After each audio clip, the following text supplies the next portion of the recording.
Italia devastada, así quedó Amatrice, una pacífica localidad en el centro de la península itálica, vecina al epicentro de un sismo de 6 grados en la escala de Richter. Imágenes desde el aire demuestran la magnitud de la devastación, aumentada por la antigüedad de las edificaciones que no soportaron la sacudida, a la que han seguido numerosas réplicas. Hasta ahora se han registrado 160 muertos y miles de heridos, pero no se sabe a ciencia cierta cuánto es el número de víctimas, pues las personas están atrapadas bajo los escombros. A cada minuto se escenifican dramáticos rescates y las calles se han convertido en un improvisado hospital de sangre. A propósito, más temprano se dijo que había un peruano entre los rescatados. Sin embargo, se supo que era un ciudadano de otra nacionalidad. Buenas noches, bienvenido a 90 Central. Buenas noches. El gobierno zanja la polémica abierta por las declaraciones del ministro de Economía, Alfredo Torne, quien dijo que la ex primera dama Nadine Heredia había puesto gente de su confianza en el MEF. El presidente Pedro Pablo Kuczynski desayunó esta mañana en su casa con el exministro Alonso Segura para conversar sobre el asunto. Y esta tarde, el presidente del Consejo de Ministros, Fernando Zavala, dio por cerrado el entredicho. Continuando con nuestra campaña Tránsito Alerta Máxima, llegamos hasta el importante puente Bella Unión, que enlaza Lima con el Cono Norte. Constatamos los padecimientos de los pasajeros que deben cambiar más de una vez de transporte para atravesar este pequeño tramo en mototaxis o incluso a pie. Las obras que resolverían este infierno tienen más de un año de antigüedad y están paralizadas desde hace 2 semanas. Además, les contaremos estas otras noticias. La Comisión de Fiscalización solicitará facultades para investigar a Nadine Heredia y Ollanta por presunta usurpación de funciones. Un regidor se cosió los labios, esto en rechazo. El integrante del Consejo Municipal adoptó esta medida extrema en señal de protesta porque lo iban a suspender. Nuevo caso de agresión. Un hombre agarró a martillazos a su pareja y la deja grave.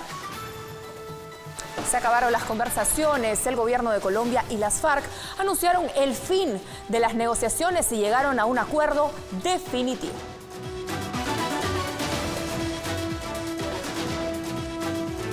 La cifra de muertos a consecuencia del sismo de 6,2 grados en la escala de Richter que sacudió Italia sigue en aumento y ya llegan a 160. Además, hay más de 300 desaparecidos. Entre los rescatados se anunció que había un ciudadano peruano, pero horas después esto se descartó.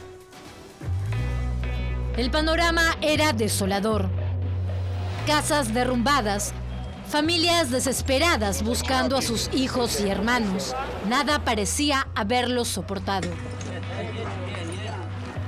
Así despertó el pueblo de Amatrice, el más golpeado tras el terremoto de 6.2 grados en la escala de Richter, que tuvo como epicentro la provincia de Norcia, en Italia.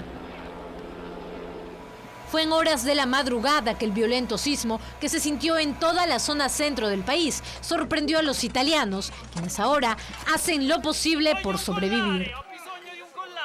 Fue justamente de los escombros que lograron sacar a este hombre con vida. Cubierto con la bandera italiana, el joven fue rescatado por un bombero, quien declaró se trataba de un peruano. Este chico decía, ahí está mi mamá. Y le dije que no se preocupara, que la íbamos a sacar. Y para tranquilizarlo le pregunté, ¿de qué equipo de fútbol italiano eres? Y resulta que este chico no era italiano, era peruano. A través de la cuenta de Facebook, el Consulado de Perú en Roma pidió ayuda para identificar al muchacho. En este aviso hay 3 peruanos que han reconocido a un muchacho como peruano. Sin embargo, con el pasar de las horas se supo que se trataba de un joven salvadoreño. Familiares y amigos del muchacho lo reconocieron. El chico es salvadoreño, su nombre es Roberto Valientes. Adela Monterroso es otra peruana que radica hace 20 años en la ciudad italiana de Spoleto, a media hora de Norcia, lugar del epicentro. Ella nos contó los momentos de pánico que vivió durante el terremoto. Vi el lampadario que comenzaba a caer todas las cosas y yo no sabía verdaderamente qué hacer. Y escuché que la gente gritaba que aquí está que trema cada media hora. Hasta el momento, el consulado de nuestro país ha descartado que existan peruanos en la lista de fallecidos o heridos. Sin embargo, la cifra de víctimas mortales, heridos y desaparecidos asciende con el pasar de las horas, mientras los familiares emprenden desesperadas búsquedas bajo los escombros. Los bomberos trabajan a contrarreloj para rescatar a los sobrevivientes a este sismo que permanecen bajo las toneladas de escombros. Las escenas son dramáticas, como veremos. Poi gli fa male, va bene? Perché... Lo so, ma io dovrei andare al Senta, lo so che non è bello dirlo, però se gli scappa la pipì, la fa aspettare. Ese movimiento de brazo reavivó la esperanza, y es que cada segundo jugaba en contra. Por eso el rescatista no le dejaba de hablar. La faccia. Lo so. Guardi, adesso mi allontano un attimino e lei... El panorama era desolador. Bastaron 142 segundos para prácticamente desaparecer la localidad de Amatrice. Uno a uno iban rescatando a los sobrevivientes.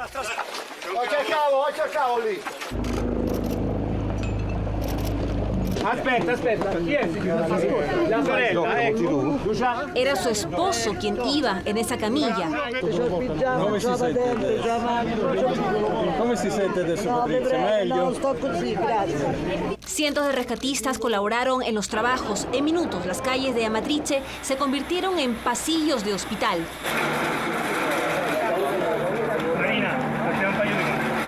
Tan impresionantes son estas imágenes como las captadas por el dron.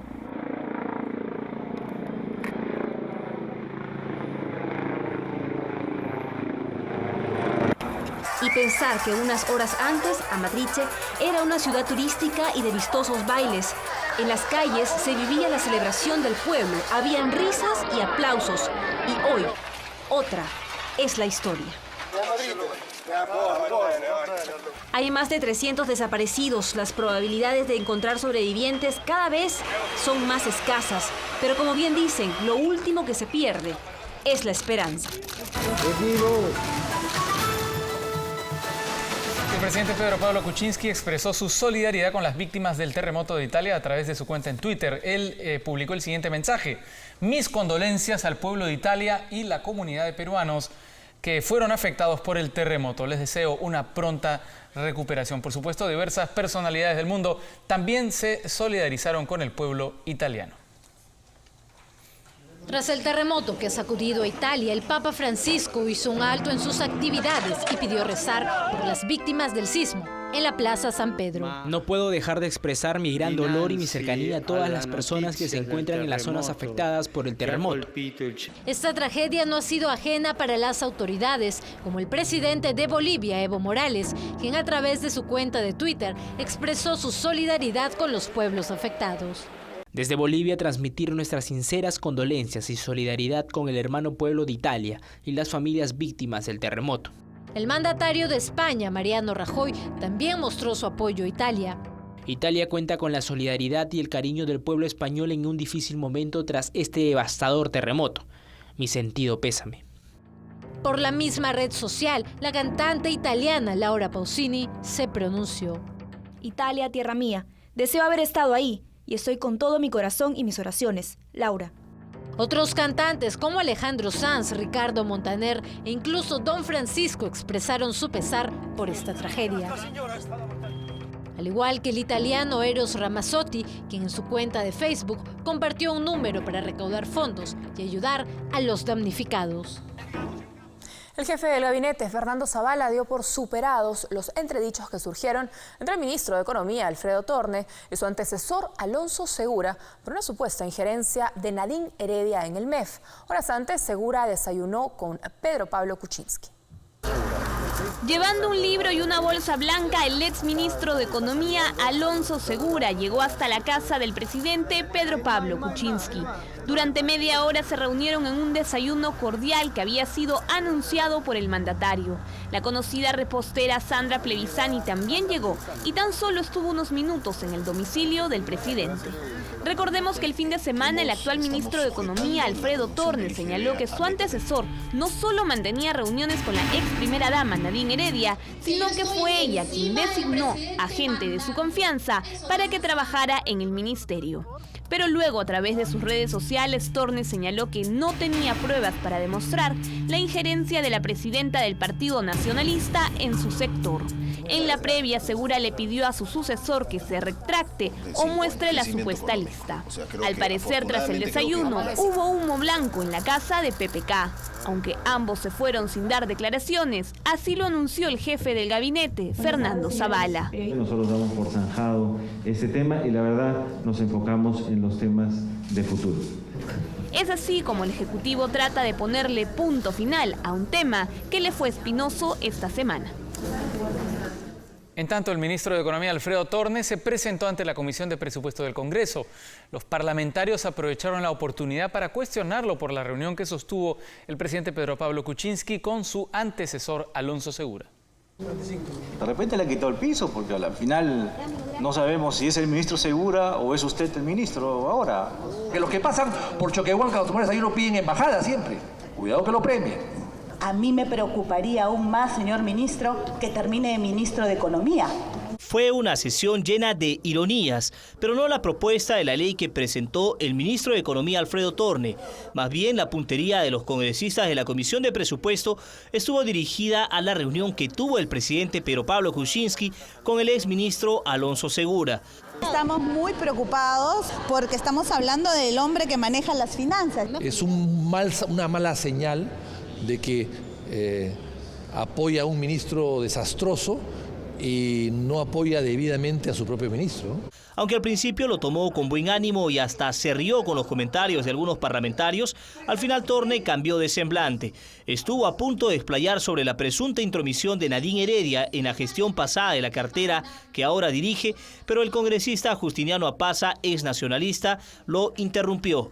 Señor ministro, el congresista Apaza le está pidiendo una interrupción. Con estos ánimos, el ministro de Economía dio una conferencia de prensa en la que explicó sobre el pedido de ampliación del presupuesto para el 2017 en 2.500 millones de soles y sobre el estancamiento del crecimiento económico durante los últimos 3 años. Comisión de presupuesto. Todo calmado, todo está muy bien, no tengo más que declarar. Con este tema todavía en el aire, al final el proyecto de ley para el fortalecimiento de la responsabilidad y transparencia presentado por Alfredo Torne fue aprobado por mayoría. Solo 2 congresistas se abstuvieron de votar. La expareja presidencial está bajo la mira de la Comisión de Fiscalización del Congreso. Este grupo de trabajo acordó solicitar al Pleno facultades para investigar al expresidente Ollanta Humala y su esposa Nadine Heredia por el supuesto delito de usurpación de funciones. La investigación aprobada en contra del expresidente Ollanta Humala y su esposa Nadine Heredia indagará, entre otros casos, en la influencia de la ex primera dama en la salida y nombramiento de algunos exministros. Hay ex-premiers, como por ejemplo Villanueva, que han manifestado de que la señora Nadine Heredia despachaba con los ministros, y en el caso de Valdés y Villanueva incluso fueron sacados, desaforados de esos ministerios porque no aceptaron finalmente despachar o subyugarse a la señora Nadine Heredia. El delito de usurpación de funciones que la Comisión de Fiscalización espera investigar deberá tener el aval del Pleno del Congreso, ante quien se solicitó facultades especiales. Esto permitirá citar a todos los involucrados, incluidos el exmandatario y su esposa. El señor Cateriano hasta ahora no ha dado ninguna explicación que por qué le tenía que dar luz verde la señora Nadine para adquisición de material bélico. Todo hecho que se vea revelado, que cuestione que las decisiones propias de funcionarios del Estado no hayan obedecido a las autoridades competentes, sino a la señora Nadine Heredia, deben ser investigados. La supuesta injerencia de Nadine Heredia en actos de gobierno que dio a conocer el ministro de Economía Alfredo Torne y que luego solo calificó como sospechas serán el punto de partida para el trabajo de la comisión investigadora, que solicitará un plazo de 180 días para concluir su informe. El ministro se ha retractado de su palabra, pero nos ha hecho conocer a todos la información que le ha brindado personal del Ministerio de Economía. Lo que vamos a hacer es convocarlo para que nos dé esos nombres y a partir de ello vamos a ir convocando a esas personas para poder recabar mayor información. Además del Congreso, la ex primera dama ya tiene abierta una investigación similar en la Fiscalía Anticorrupción, a donde no acudió tras ser citada por primera vez. Donde sí reapareció fue en las redes sociales. En su cuenta de Twitter compartió un artículo de opinión titulado «Hagan política en vez de gimnasia», que critica la falta de tino del presidente Pedro Pablo Kuczynski y su ministro Alfredo Torne. Diversos congresistas piden que la Contraloría General de la República investigue al Parlamento. Aseguran que durante la gestión de Ollanta Humala se triplicó el personal del Legislativo. Bajo la mirada de la Contraloría debería estar la planilla del Congreso de la República, según denunciaron algunos parlamentarios. Los últimos 5 años, el gasto para pagar el sueldo de los trabajadores ha crecido exorbitantemente. No, de hecho es alto, ¿no? La misma presidenta ha señalado un trabajo de austeridad y espero que así sea, porque sin duda cada día crecemos más en tema de personal y los gastos corrientes son los que más afectan. De tener más de 1.000 empleados en 2011, a la fecha hay más de 4.500 personas laborando en las diferentes áreas de esta entidad del Estado, un asunto que no ha pasado desapercibido. En una área X, no te voy a decir, que hay trabajadores que vienen, marcan en la mañana, se van al mercado central y regresan a las 5 de la tarde para marcar y después se van.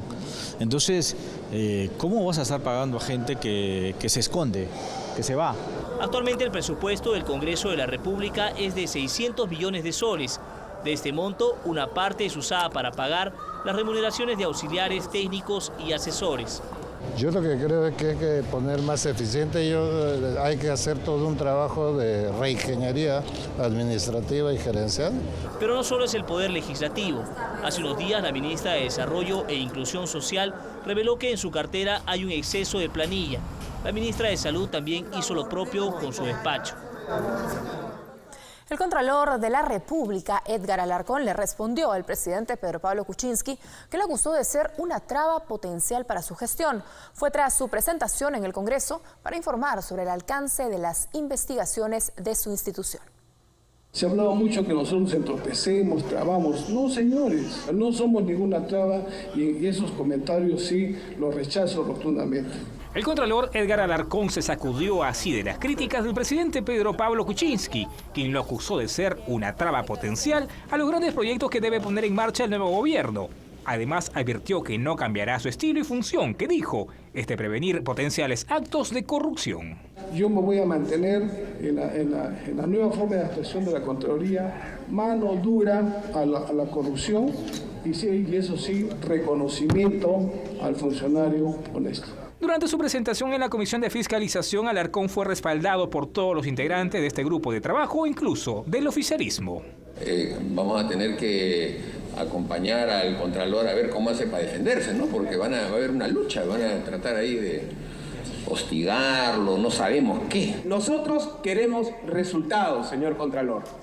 Caiga quien caiga. Se investiga a este gobierno desde la pareja presidencial hasta el último funcionario también. El funcionario llegó a informar sobre las irregularidades halladas por su sector en la última compra de patrulleros inteligentes, el gasoducto del sur y la línea 2 del metro de Lima. En el caso de esta última obra destacó las irregularidades en el proceso de concesión. No se eliminan las perturbaciones, no se entregan los terrenos, entonces los días y los plazos siguen corriendo. Nosotros estamos alertando. Durante la sesión no pasó desapercibida la presencia del excongresista de Fuerza Popular Juan Díaz Dios, designado coordinador de la Contraloría en el Congreso. Por diversos medios cuestionaron su nombramiento debido a su polémico papel como presidente de la comisión que investigó a Óscar López Meneses, pero sobre todo por su separación de la bancada fujimorista, luego de haber sido denunciado por agredir a su esposa. La Iglesia se pone firme. La Conferencia Episcopal emitió un comunicado para rechazar la medida cautelar que ordena la distribución gratuita de la píldora del día siguiente en los centros de salud públicos. La Iglesia se pronunció formalmente sobre el fallo judicial a favor de distribuir gratuitamente el anticonceptivo oral de emergencia. A través de un comunicado de prensa, la Conferencia Episcopal rechazó la medida cautelar del Poder Judicial. La Conferencia Episcopal cuestiona a las autoridades peruanas de los sectores salud, justicia y mujer, que según refiere han impulsado iniciativas que desprotegen al ser concebido. Ante esto, el premier Fernando Zavala señaló que respetarán el fallo. Nosotros tenemos que adecuarnos a la ley y a las resoluciones del Poder Judicial. Hoy día existe una resolución del Poder Judicial que nos manda implementar este mecanismo en los próximos 30 días. Si no hay un cambio en en ese fallo, nosotros vamos a proceder a la implementación. Tras la reunión del Consejo de Ministros se decidió declarar en emergencia 5 distritos de la provincia de Cayoma, en Arequipa, afectados por el terremoto del 14 de agosto. Estamos nosotros coordinando con el gobierno regional para preparar un gran simulacro. Además, anunciaron que este viernes habrá un consejo extraordinario donde se definirá el presupuesto general de la República, que máximo se podrá presentar el 30 de agosto.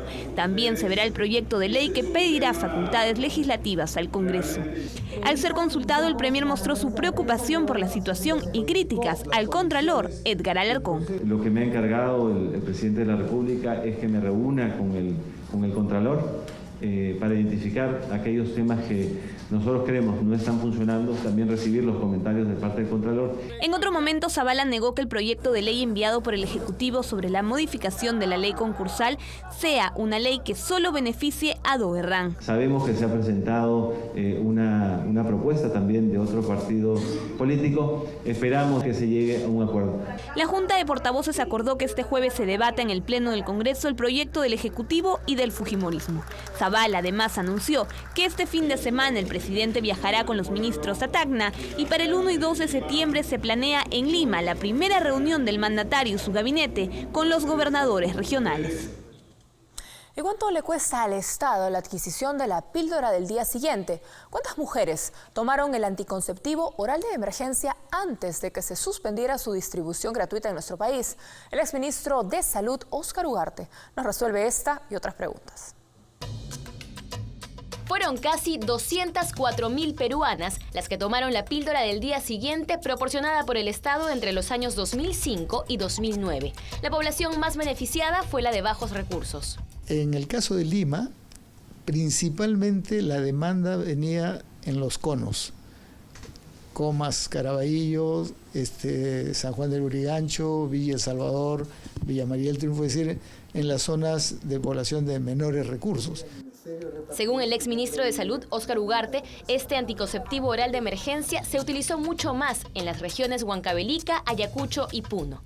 El Fondo de Población de las Naciones Unidas e Impares donaron 153.500 píldoras al Perú, mientras que el Ministerio de Salud solo compró 50.451 pastillas a un módico precio. Se compró a $1.26 cada blister, lo que en las farmacias comerciales cuesta más de 20 soles, ¿no? O sea, el costo para el Ministerio de Salud es muy bajo. Desde que se prohibió la distribución gratuita de la píldora en los centros de salud estatales en el año 2009, 3 millones de peruanas compraron el anticonceptivo oral de emergencia en farmacias. Ugarte era ministro justo cuando el Tribunal Constitucional ordenó que se suspenda la entrega. Por ello, considera que el reciente fallo del Poder Judicial repara un error y, aunque respeta la posición de la Iglesia, señala: no es posible que las políticas de salud pública se orienten en función de creencias, por muy respetables que éstas sean. Y creo que el Estado peruano, que es un Estado laico, se orienta en función de los derechos de los ciudadanos. Recuerde que esta pastilla llegará a los centros de salud a nivel nacional y solo será repartida gratuitamente en caso de emergencia, tras pasar por una consulta ginecológica y con receta médica. Continuamos con nuestra serie de informes especiales Tráfico Alerta Máxima. Conozcamos el drama que viven miles de personas que tienen que cruzar a diario el puente Bella Unión, vía que une San Martín de Porres con el centro de Lima.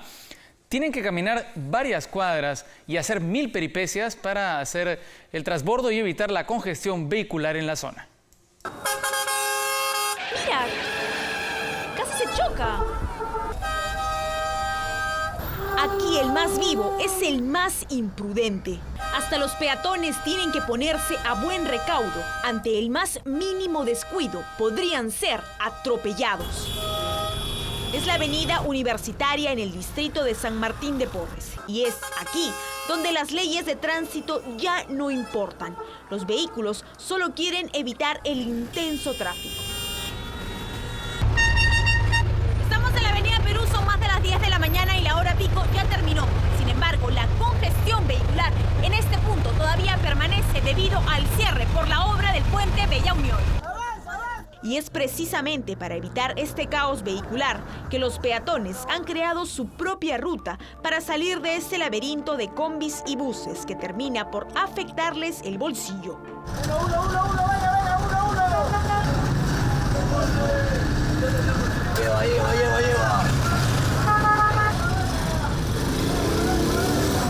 Ahora no, ¿hasta cuándo será? Hace 13 meses se dio inicio a la construcción del puente Bella Unión, obra que aún no se termina y que ha llevado a los pasajeros a realizar largas caminatas en busca de un bus. ¡Colonial, colonial, colonial! ¡Unión! Malvinas. Que voy hasta la Argentina, mi trabajo aquí en la Argentina y todos los días es esto. ¿Cuánto más o menos se gasta en pasaje? El pasaje 2 soles, 2.50. Otra de las alternativas es subirse a una mototaxi que cobran 50 céntimos desde el cruce de la avenida Perú con Universitaria hasta el puente Bella Unión. Nosotros también vamos a hacer ese recorrido. Lleva. Siempre es así acá el tráfico, siempre es, tienen que tomar las mototaxis, todo esto, todos los días ya. Todos los días. En las mototaxis viajan hasta 3 personas, llegan solo hasta el inicio del puente y deben cruzarlo a pie. Y ahí pueden escoger entre otra moto, un colectivo o combi, lo que sea necesario para llegar a tiempo a sus destinos. Colonial, colonial, colonial. Colonial, colonial, colonial. Hasta la colonial. ¿Y cuánto cuesta? Un sol. Y esperan a que llenen 3 pasajeros, ¿no? Sí. ¿Cuánto cobras tú, por ejemplo, para 3 soles el pasaje de aquí. 3 soles. Sí. ¿Hasta dónde los lleva? Hasta la Plaza Miguel. Carmen Morán viaja desde Independencia hasta San Isidro. Su presupuesto destinado a sus pasajes ahora es el triple. A veces tomo inclusive hasta colectivo, porque cruzando, no sé si habrán ido, hay también bastante gente. Debe salir 6, 7 soles. ¿Diarios? Diario, solamente para ir. Carmen toma un bus desde Independencia hasta el cruce de Universitaria con Avenida Perú que le cuesta 1 sol. Luego toma una mototaxi que la lleva hasta el puente Bella Unión, son 50 céntimos. Después un colectivo hasta Universitaria con Avenida Perú, 3 soles. Y finalmente un bus más, 1 sol 50, para llegar a San Isidro. Todo suma 6 soles. Ahora saquemos cuentas. 6 soles de ida más 6 de regreso, en total 12 soles diarios, lo que al mes hace un promedio de 300 soles solo en pasajes. Los usuarios solo esperan que pronto se concluya la construcción del puente Bella Unión y así terminar con lo que consideran su calvario de todos los días. Mañana en nuestro informe especial tráfico en nuestra capital, el Cerro Centinela en La Molina, veremos el caos que se registra a diario en este lugar, pues es la única vía de acceso y salida para los vecinos de este distrito.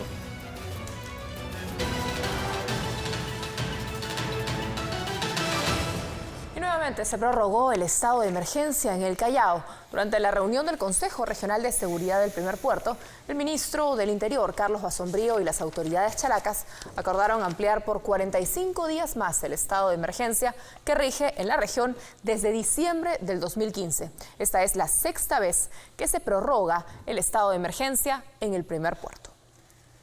Nada detiene los casos de violencia de género. En el Cusco, una mujer fue atacada por su pareja a martillazos, mientras que en Ayacucho, una joven fue lanzada del 2º piso de su casa por su esposo.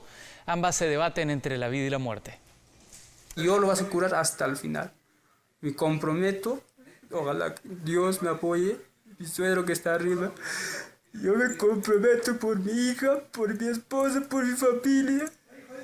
Estoy arrepentido y nunca pensé que iba a pasar esto. Llora y dice que hará curar a su esposa que minutos antes arrojó de un 2º piso de su casa en Puquio, Ayacucho. Todo porque llegó tarde a casa. Nunca volveré a hacer esto. Esto es mío. La primera y la última. Asumo como mi culpa, asumo mi responsabilidad. Y estás totalmente arrepentido estoy. Joel Rojas quedó detenido y su esposa Fátima Ábalos González, de solo 22 años, fue evacuada de emergencia al Hospital Regional de Ica, donde se debate entre la vida y la muerte.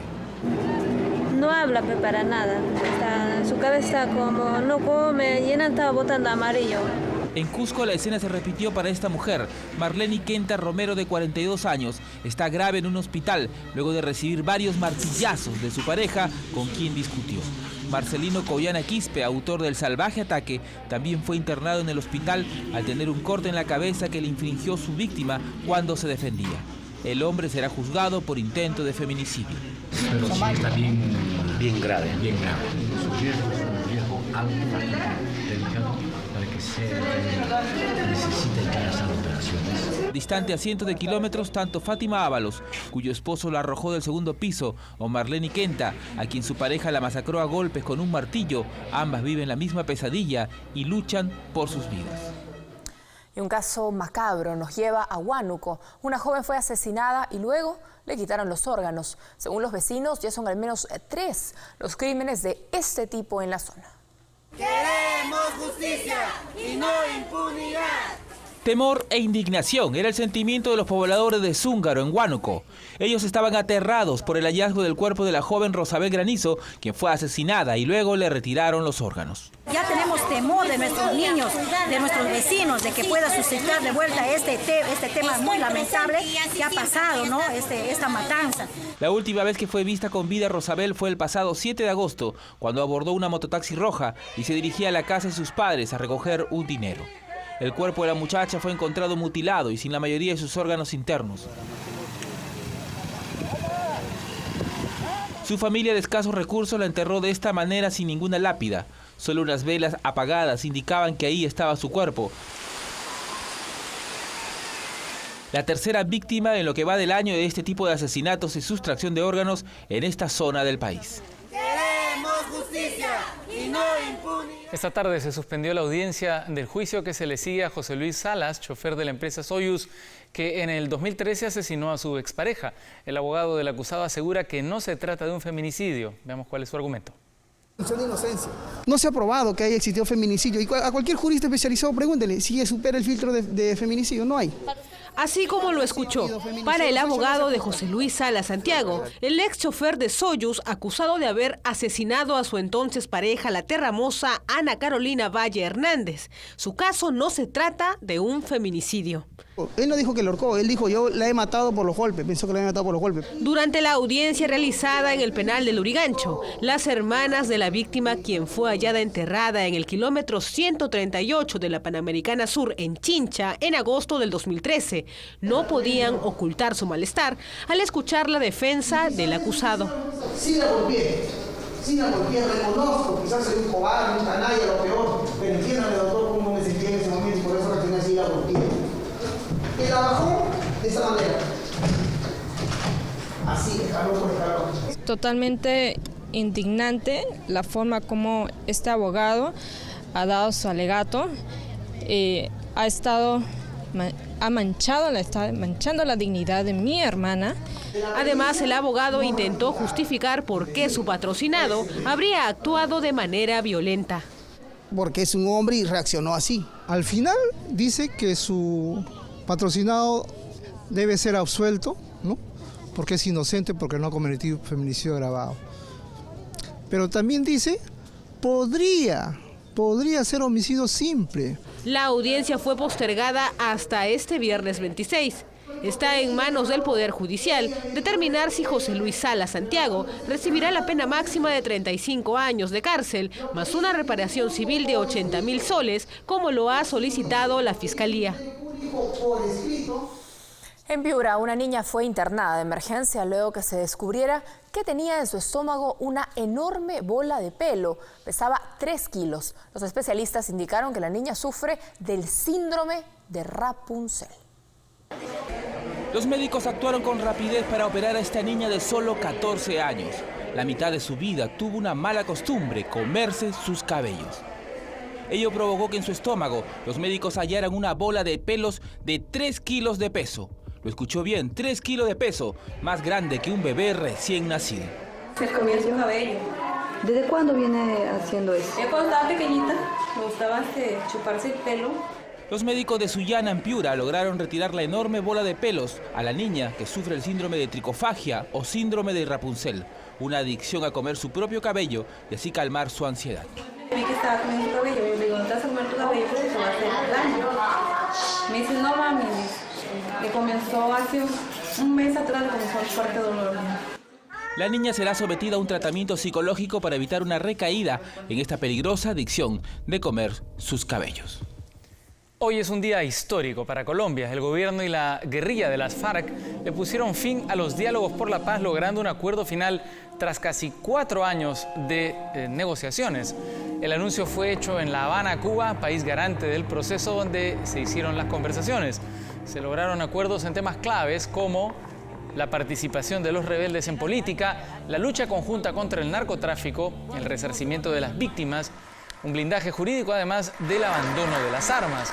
Ese acuerdo aún deberá ser ratificado por los colombianos en un referendo que se celebrará el próximo 2 de octubre, donde se espera triunfe el sí.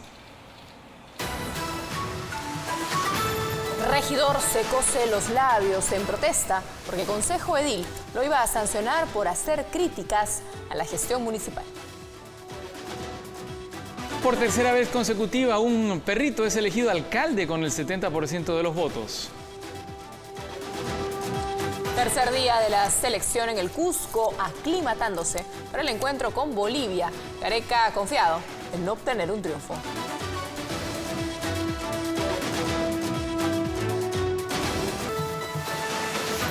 En Tacna, un regidor distrital se cosió los labios para asistir al Consejo Municipal. De esta manera, protestaba porque iba a ser suspendido de sus funciones por unas declaraciones.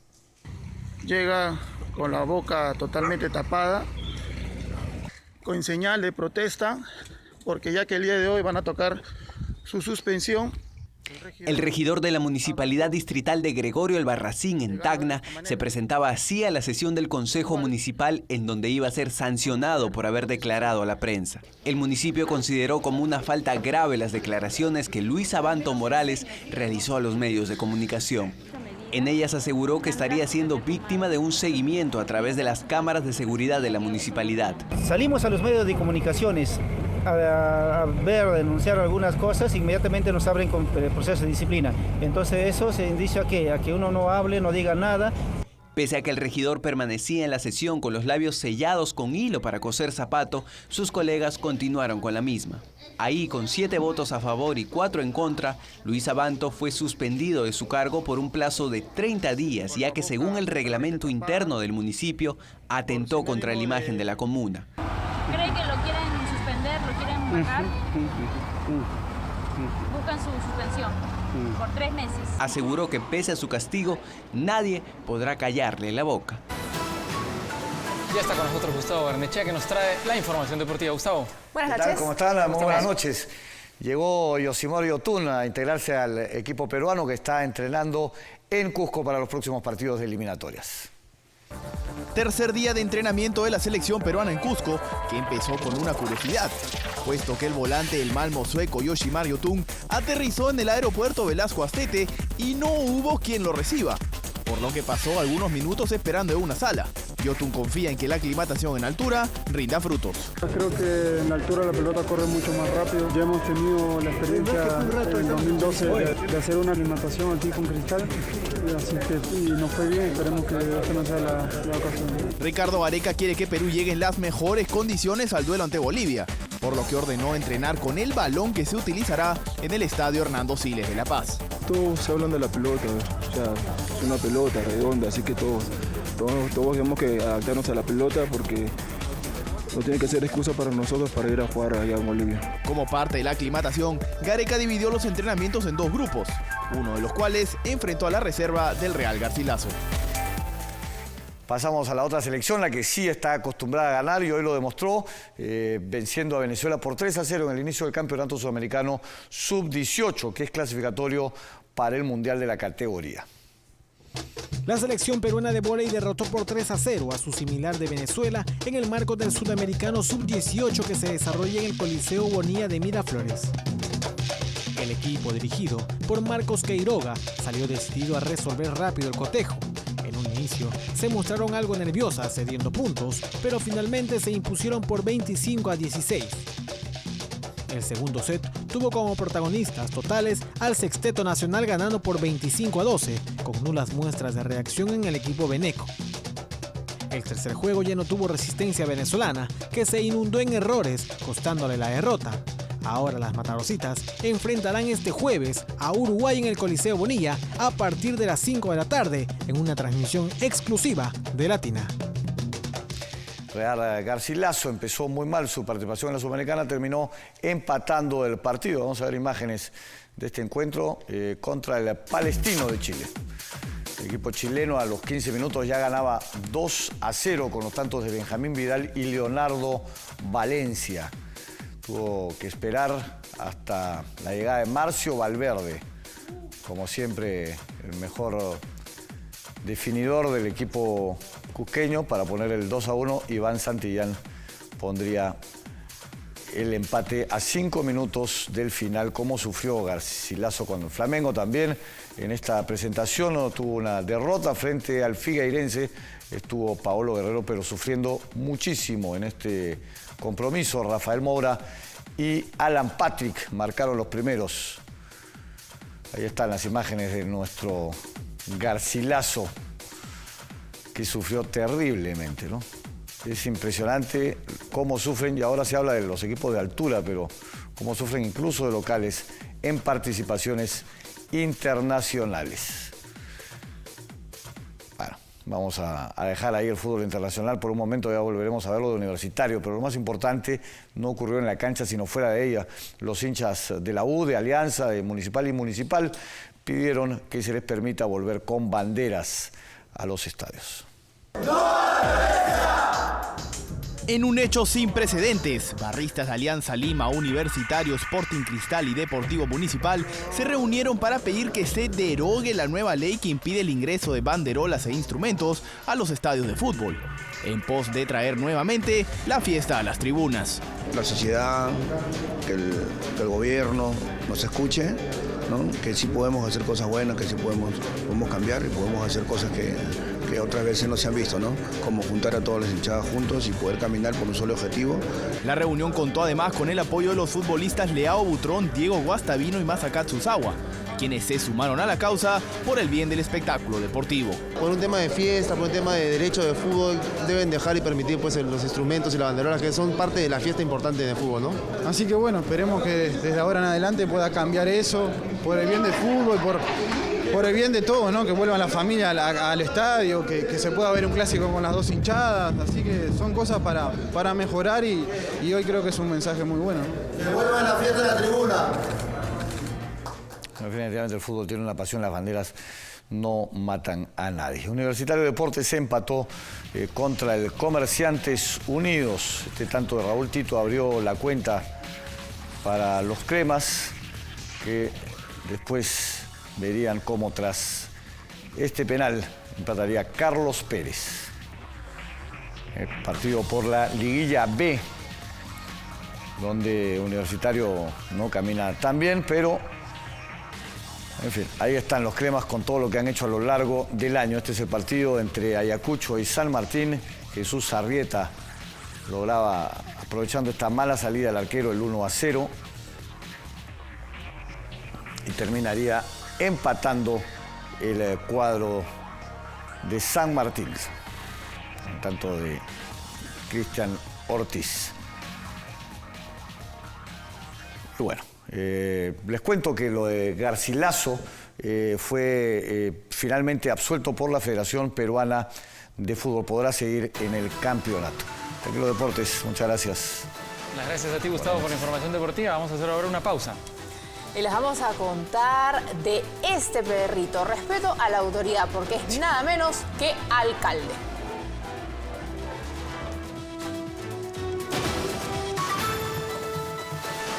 Y en Estados Unidos, un pueblo de Minnesota eligió nada menos que a un perro como alcalde. Esta es la tercera vez que el animal es elegido para ocupar este cargo. Honorary Mayor of Cormorant. Yo te declaro alcalde honorable de Cormorant. Duque es tal vez el único perro que se ha atrevido a incursionar en la política. Y es que ese gran Pirineo lleva ya 3 gestiones como alcalde del pueblo de Cormorant en Minnesota. Así como lo escucha, este adorable can ha ganado las elecciones en su pueblo por tercera vez. Y es que increíblemente los habitantes prefieren votar por él que por un humano. Este año incluso pagaron $1 para ir a votar, lo que ha generado un buen pozo para invertir en obras. Y es que Duque no solo se ha ganado el cariño de sus electores, sino también su confianza.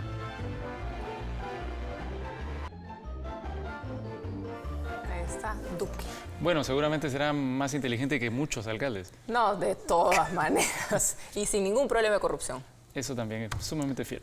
Bueno, a propósito, vamos a mostrarles ahora un ejemplo de unión, pero que no necesariamente ha sido exitoso. Estos vecinos estaban trabajando en Irán y tuvieron un inconveniente. Sufrieron un golpe de electricidad, como vemos, y todos cayeron desmayados al unísono.